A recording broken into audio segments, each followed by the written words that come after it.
You son of a bitch. What's the matter? The CIA got you pushing too many pencils? Huh?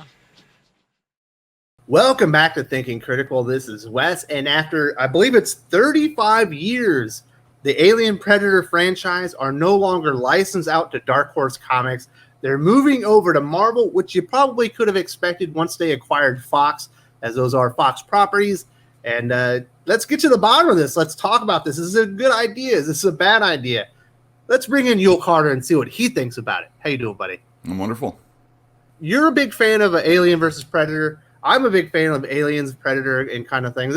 It's crazy that when you just think about Alien, Predator franchises in comics, really, when you think about licenses in comics, there's only two licenses that I can think of that actually eclipse these as far as impact, breadth of work, and really just high-quality comic books. And it's Star Wars and Conan. Mm-hmm. And other than that, I think you got Alien, Predator right there at number 3. I don't know, man. I think Alien... Well... So Star Wars, when it was at Dark Horse, and then Alien Predators, when they have been at Dark Horse ever since, they got licensed for comics at all. I think Alien Predator stuff has been even better than all those other products, really. The care and attention that they dealt with when they were launching those first series, right after the movies and everything, I think Dark Horse did a really fantastic job with those IPs. Yeah, and it's no coincidence that all of those IPs really in their heyday were at Dark Horse. Yeah, in fact, they've been there so long, you almost didn't realize that Dark Horse didn't own Alien or Predator. Obviously, it's a movie stuff, but it just felt it was so synonymous with the company. It just is weird that it's not going to be there anymore. They had a good run with Star Wars, and then Marvel took it back. They had a really good run with Conan, but you never really felt Conan was really a Dark Horse only product because Marvel had it for so long beforehand also. And Marvel did great stuff with Conan before that too. I don't want to treat it exactly the same because Conan absolutely had an amazing run at Marvel beforehand. Oh yeah, some of my favorite stuff, but. Dark Horse just had an attention to detail that Marvel of the 70s and 80s just didn't know they could ever have. So they did things that were just so different. It was just a real wonderful series. And then all the early Aliens and Predator books were just so good. They had really different creators working on them throughout the years. And I feel like when it goes to Marvel, it's going to be it's going to be the same. And how can we get Spider-Man in it? Probably is really what it's going to end up. How can we water it down and make it as Marvelized as possible? There's been great crossovers over the years. A lot of DC Alien or Predator books. No, yeah, obviously the biggest one that you can think of is Batman, I think, versus Predator. That one had a huge impact. It's actually a great comic book. You go and check it out. Very entertaining, but DC absolutely knocked it out of the park with a lot of those crossovers. Yeah, one of my favorites was the Superman Predator one. It had Alex Maleev artwork, so if you're a fan of his stuff, you should hunt that down. There was a Green Lantern Aliens one that was good, and it had Hal Jordan and Kyle Rayner in it, so that was pretty neat. And yeah, that Batman Predator is the standard bearer for sure. Those are really good books, and it's sad. I would recommend people, if you're interested in them, you better go out and get those now because they're not going to get reprinted anytime soon. Definitely not. So it can definitely be done. You can definitely incorporate Alien Predator into a mainline series as an Elseworld story. Obviously, DC wasn't bringing an Alien and Predator into their regular continuity. And that's kind of one of the things that kind of makes me nervous. Obviously, with Star Wars, it's its own universe at Marvel. But with Conan, he's been incorporated into the 616, which always felt a little odd. Although I will say Savage Avengers by Jerry Duggan is pretty interesting, and it's actually entertaining. But I still don't get why he's there. He should just be in his own universe, like his own Conan universe, separate from the 616. But I will say this. I'm not happy with the quality of the Conan books I'm getting from Marvel. I think Conan the Barbarian started out pretty okay under Jason Aaron, tanked, within 6 issues, got really boring. Savage Sword of Conan under Jerry Duggan, surprisingly great with Ron Garney's art. They switched him out after 5 issues, and I haven't gone. Well, I did go back for a taste here or there. I think Roy Thomas actually got a 2 or 3 issue run on there. That was excellent, but for the most part, it just hasn't been great. They've tried to bring in Belit, and I think Dark Agnes. Those just haven't worked out at all. There's literally no interest. And I don't think that they've done a good job of embracing what Conan and the Conan universe are and bringing them into comics and doing the best job, period. And the same thing goes with Star Wars. Obviously, that has not been included in the 616. I'm kind of surprised it hasn't yet, just because they want corporate synergy. But there are some great stories that Marvel has written with Star Wars. Most of them, almost all of them, are on that Darth Vader title, whether it be Kieran Gillen or Charles Soule's run. Most notably being Vader Down. I think that's an amazing comic story. If they were going to make a Vader standalone movie, I would make it that one. Because I just think the quality of the story is so good. It is. There would be so many amazing moments when he says, "I see a field of dead men." He just starts laying to waste everybody that's being Darth Vader. But for the most part, it's been really watered down, boring. It has not been a good interpretation of the Star Wars universe under Disney, period, but specifically under Marvel when we talk about comic books. And I do fear that's the fate that awaits Alien and Predator with Marvel. I just don't think they have the creators, and I don't think they have the love for the characters to really do them justice. Yeah. If we look at how they did Conan, like you said, this is what we would see with Alien Predator. There would be an Alien Predator comic book. It would come out. It would start off really good. And then almost immediately they would have like Alien Tales and then Predator Tales. And then, oh, well, you never thought you'd see Predator enter the Marvel Universe, but here he is. And there's an alien also, And it would be like that, unfortunately. It might be good. And it's not, hey, a good story is a good story. There are no bad characters, that type of stuff. Anything can be good if the right people work on it. But is it something you really want to read? And is it something you want to really read all the time? I like the way Dark Horse dealt with their product. They would have an Alien miniseries, maybe an Alien versus Predator, or that was that one year where they were having all the Promethea tie-in stories.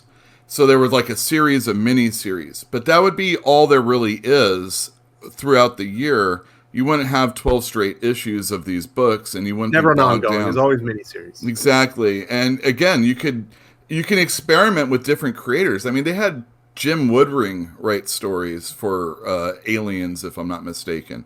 And, Killian Plunkett was on artwork. And one of my favorite, this is a different IP, but you would have like Carlos Meglia on like one of the Superman tie-ins and stuff like that. And I really like what they did over the years. I'm not always reading an Alien book, so not have to be bogged down with reading an entire series helps. Just read the miniseries. Oh, this has a creative team I like. Oh, this has a premise that I enjoy. I can get in, get out, and I can do my time with them, and and then I can not do my time with them. It's good.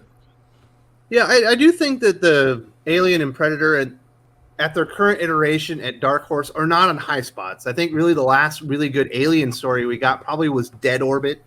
I can't even think of that was good. Yeah, that one was really good. I can't really think of the last great Predator one, but they kind of brought in Brian Wood to be the Alien writer there for a while until they had to remove him after his allegations came up again.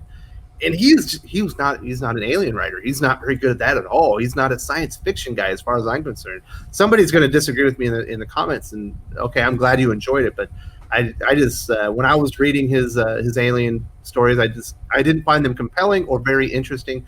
It didn't feel like he really enjoyed writing about the aliens. He only kind of wanted to do character stories and things like that. And I think you have to embrace the horror element and what the alien actually brings to the comic.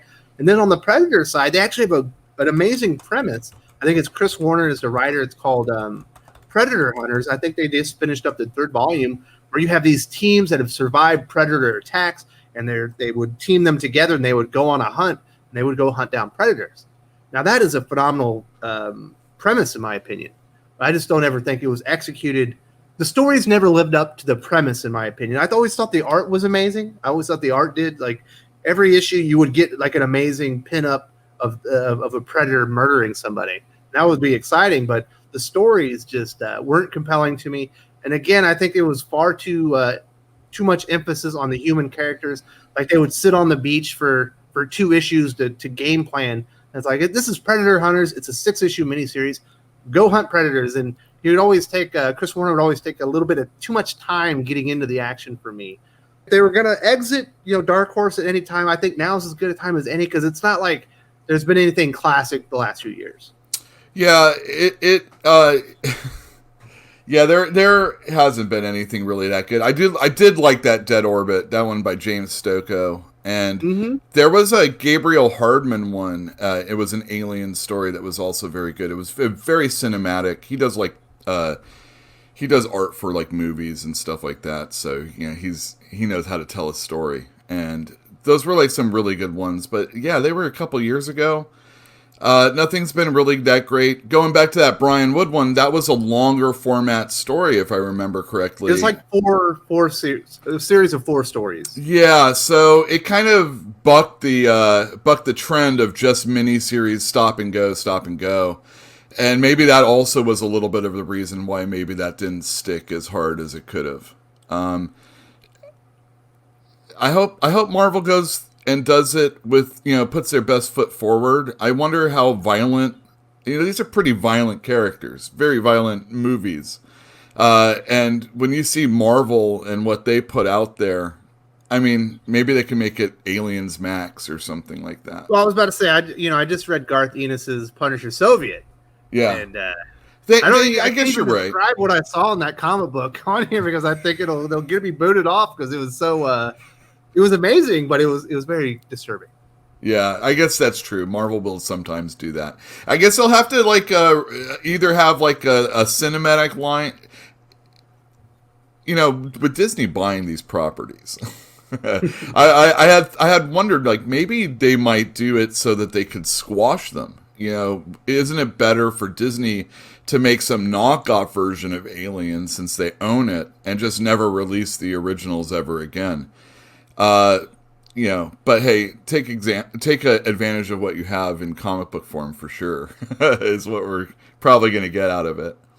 So the best thing that Marvel does have going for it is, recently they did have Dan Abnett writing some Marvel cosmic stories to go along with that Annihilation Scourge event. Now, in my opinion, and this is just my humble opinion, I think Dan Abnett's Predator, Alien Predator, Prometheus, Life or Death, like, that was like a 16-issue story arc. I think it was actually 17, because there was a one-shot that finished it off. Now, that was amazing. When I remember reading that, to incorporate aliens, predators, and Prometheus all into one comic book story, I was shocked he was able to do it. It was exciting from beginning to end, and I think that was the last, like, truly great alien, predator kind of comic book. They've obviously worked with him in the past. The man has shown that he knows the characters. He knows how to write an alien, a predator story, even Prometheus, if they want to bring that character in. So if they could bring Dan Abnett in, and maybe let him, write a tale or two with Alien or Predator or something like that, get the ball rolling, maybe get some momentum, and then, bring some other creators in that have more horror elements in them, or maybe science fiction elements in them. Because I just don't see many of the creators at Marvel being good at this, other than Dan Abnett. So they do have a guy that can do it absolutely from the beginning, that we know can do it, because, like I said, that Life or Death series was phenomenal, but I don't know that they're going to embrace it. I have a feeling that it's going to be Jason Aaron, talking to Newsarama saying, I've loved Aliens and Predators my entire life. It's been my dream to write this. I can't believe I'm getting the opportunity, just like he did with Conan. And you could tell, a few issues in, it wasn't his dream.